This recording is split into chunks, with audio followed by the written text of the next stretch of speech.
me trouve à l'usine Dunlop, donc à Montluçon, qui ont actuellement débrayé depuis 2 jours. Tous les salariés sont réunis dehors à l'extérieur et la grève a perduré. Ils n'ont pas reçu la prime annoncée par Macron.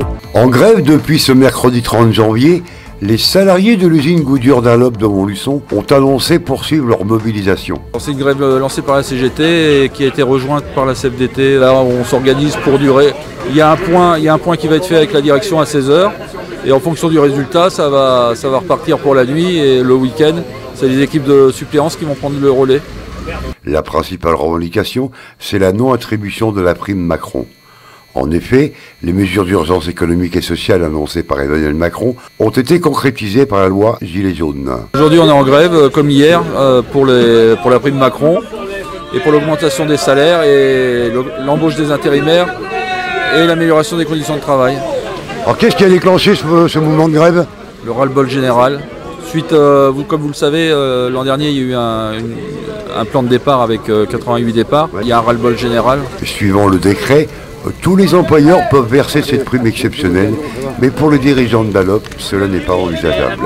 Ce jeudi 31 janvier, plus de 200 salariés de l'usine Goodyear Dunlop étaient rassemblés devant l'entrée du site montluçonnais de la société, en marge d'une réunion du comité entreprise. On attendrait un geste de la part de la direction par rapport à cette prime. Bon là, ils campent sur leur position à ne pas le vouloir.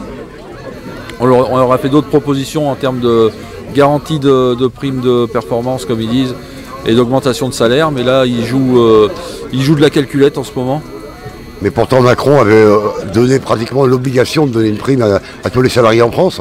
Oui, Macron a donné cette obligation, a donné 40 milliards assujettis à cette obligation, mais les 40 milliards, Goodyear, qui touche sa part dedans, ne veut pas en lâcher un centime. Après concertation, aucun accord n'a pu être trouvé avec la direction au sujet de leurs revendications, le versement d'une prime Macron de 1 000 € et l'embauche en CDI de 93 intérimaires travaillant sur le site. Et en plus d'aggraver les conditions de travail, il y a une perte de salaire. Eh oui, mais ils ne payent pas d'impôts, nous, en France. Le problème de Goodyear, c'est qu'il n'a aucun intérêt à donner la prime, parce qu'il ne paye pas d'impôts en France. Il optimise, comme ils disent. Tous les pneus qu'on fabrique sont propriété du Luxembourg à la sortie de l'usine. Et donc, quand ils les revendent, c'est le Luxembourg qui vend les pneus.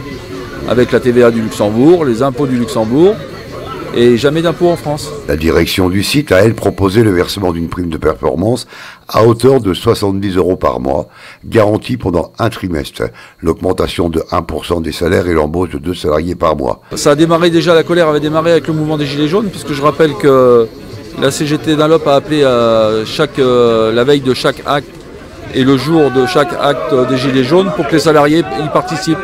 Et les salariés ont largement participé au mouvement des Gilets jaunes. Mais à Montluçon, les salariés de Dunlop vont perdurer dans le bras de fer et poursuivent le mouvement de grève tout le week-end. Donc là aujourd'hui, la CGT, elle se sent vraiment gilet jaune. Assez, oui. Il y a les salaires qui vont plus, parce que comme une partie de notre salaire est en fonction des résultats de l'entreprise, que ces résultats on ne les retrouve pas, ça a déclenché un peu le mouvement. Et le fait est que pas mal d'entreprises donnent la prime Macron, sauf Goodyear.